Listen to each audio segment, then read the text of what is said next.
আসসালামু আলাইকুম, কেমন আছেন সবাই? আশা করি সবাই ভালো আছেন। তো জীবন থেকে নেয়া এপিসোডের আজকে 23তম পর্ব। তো আজকের পর্বে আর একটা গল্প শেয়ার করব, আশা করি আপনাদের ভালো লাগবে।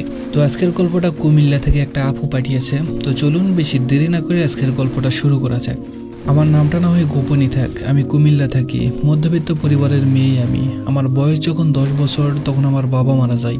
মায়া খাতে আমাদের 3 বোনকে বড় করেছে, কখনো অভাব কি জিনিস বুঝতে দেয়নি। আমার বয়স যখন 16 তখন একজনের মায়ে পড়ে গিয়েছিলাম। আমার চাচাতো ভাই, তার বোন নেই। ছোটবেলায় তার বোন নেই দেখে আমাকে দত্তক নিতে চেয়েছিল তার পরিবার, কিন্তু আমার বাবা দেয়নি।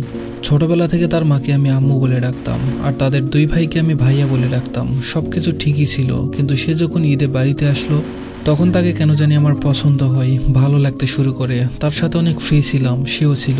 তারা ঢাকায় থাকে। ঈদের পর চলে যাওয়ার পর বুঝতে পেরেছি আমি তাকে পছন্দ না, ভালোবাসি। কিন্তু আমি যখন তাকে আমার ভালো লাগার ব্যাপারটা বলি, সে প্রথমে রাজি হয় না। তার রাজি না হওয়াতে আমার খুব খারাপ লেগেছিল, মন খারাপ করে বসে থাকতাম। কিন্তু তার 2 দিন পর 9 সেপ্টেম্বর 2023 সে রাজি হয়। তখন থেকে আমাদের রিলেশনটা শুরু হয়। কিন্তু সে সম্পর্কে যাওয়ার আগে শর্ত দিয়েছিল, রিলেশন করবে কিন্তু বিয়ে করবে না। আমি তখনও রাজি হয়ে গিয়েছিলাম, কারণ আমি ভেবেছিলাম মানুষের ভাবনা পাল্টায়, তারাও পাল্টাতে পারে। আমি ভেবেছিলাম আমি যদি আমার সবটুকু ভালোবাসা দিয়ে তাকে ভালোবাসি, তাহলে সে অবশ্যই আমাকে ভালোবেসে বিয়ে করবে। কিন্তু আমি ভুল ছিলাম, সে পাল্টায়নি। তাকে বহুভাবে বিয়ের কথা বলেছি, যতবার বলেছি ততবার কথা বলা বন্ধ করে দিয়েছে। 6 বার ব্রেকআপ হয়েছিল। আমি নিজে থেকে আবার সবকিছু ঠিক করে নিয়েছি। ভালোবাসার প্রমাণ দিতে গিয়ে বহুবার বিলিয়ে দিয়েছি নিজেকে, তারপরেও সে আমার ভালোবাসাটা বোঝেনি। 19 ফেব্রুয়ারি 2025 তাকে আবারও বললাম বিয়ের কথা। সে হাজারো অজুহাত দেখালো, সমাজ মানবে না, পরিবার মানবে না, আরও কত কি। তার 2 দিন পরেই শুনি তার বিয়ে ঠিক হয়ে গেছে। এই কথাটা শোনার পর নিজেকে আর ধরে রাখতে পারিনি। চেয়েছিলাম আত্মহত্যা করতে, কিন্তু আমি সেটাও পারিনি। সে কেন ভালোবাসলো না আমাকে? আমার বাবা নেই বলে? আমার টাকা পয়সা নেই বলে? তাকে বলেছি সারা জীবন তার পরিবারের গোলাম হয়ে থাকবো, কখনো কিছু চাইবো না, কিন্তু সে শোনেনি। আমার আর্তনাদ তার মন গলাতে পারেনি। অবশেষে আমি বুঝতে পারলাম, আপনি যদি কাউকে সবটা দিয়ে ভালোবাসেন, তার জন্য সব করতেও পারেন। সে যদি আপনাকে ভালো না বাসে, তাহলে আপনার ভালোবাসার কোনো মূল্য পাবেন না। আসলে জোর করে কারো কাছ থেকে আর যাই হোক ভালোবাসা পাওয়া যায় না। তাকে অভিশাপ দিব না, কিন্তু আমি খুব করে চাই সে একদিন আফসোস করুক, খুব বাজেভাবে করুক। হ্যাঁ, আমি এটাই চাই। তো এই ছিল আজকের গল্প। আসলে জোর করে সব পাওয়া গেলেও ভালোবাসা পাওয়া যায় না।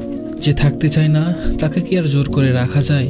ওই যে একটা কথা আছে না, যে ভালোবাসতে জানে তার কপালে ভালোবাসা জোটে না, আর যে ভালোবাসতে জানে না তার জীবনে ভালোবাসার অভাব হয় না। আমি এজন্যই সবাইকে বারবার বলি, জীবনে যাই করেন কাউকে ভালোবাসতে যাবেন না। আপনি বাবা মা ভাই বোন সবাইকে হারিয়ে থাকতে পারবেন, কিন্তু ভালোবেসে যদি ঠকে যান, তাহলে আপনার বেঁচে থাকাকে কষ্টকর বলে মনে হবে। আর কাউকে হারিয়েছেন এর মানে এই নয় যে আপনি হেরে গেছেন বা আপনার ভাগ্যটাই খারাপ। আসলে আপনার জীবন থেকে ভুল মানুষ চলে গিয়েছে, সঠিক মানুষ আপনার জীবনে নিয়ে আসার জন্য। যে মানুষটাকে আপনার জন্য বানানো হয়নি, আপনি যতই তাকে ভালোবাসেন, যতই সোনার শিকল দিয়ে বেঁধে রাখেন, দিন শেষে সে আপনার জীবন থেকে চলে যাবেই। আর যাকে আপনার জন্য বানানো হয়েছে, যে মানুষটা আপনার, সে যতই দূরে থাকুক আপনার কাছে তাকে আসতেই হবে।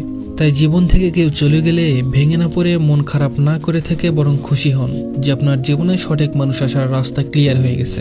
যাই হোক, আমাদের গল্পগুলো ভালো লাগলে অবশ্যই কমেন্ট করে জানাবেন। আর নতুন নতুন গল্প পেতে অবশ্যই voice of Sohan YouTube channel আর ফেসবুক পেজটা ফলো করে দিবেন। আর আপনার সাথে ঘটে যাওয়া গল্প যদি আমাদের মাঝে শেয়ার করতে চান, তাহলে অবশ্যই ভয়েস অফ সোহান ফেসবুক পেজে মেসেজ করবেন, অথবা আমাদের ইমেল করতে পারেন। আমাদের ইমেল অ্যাড্রেসটা হলো sohanofficial111@gmail.com। তো দেখা হবে আবার নতুন কারো গল্প নিয়ে নতুন কোনো ভিডিওতে। সবাই ভালো থাকবেন, সুস্থ থাকবেন। ধন্যবাদ সবাইকে।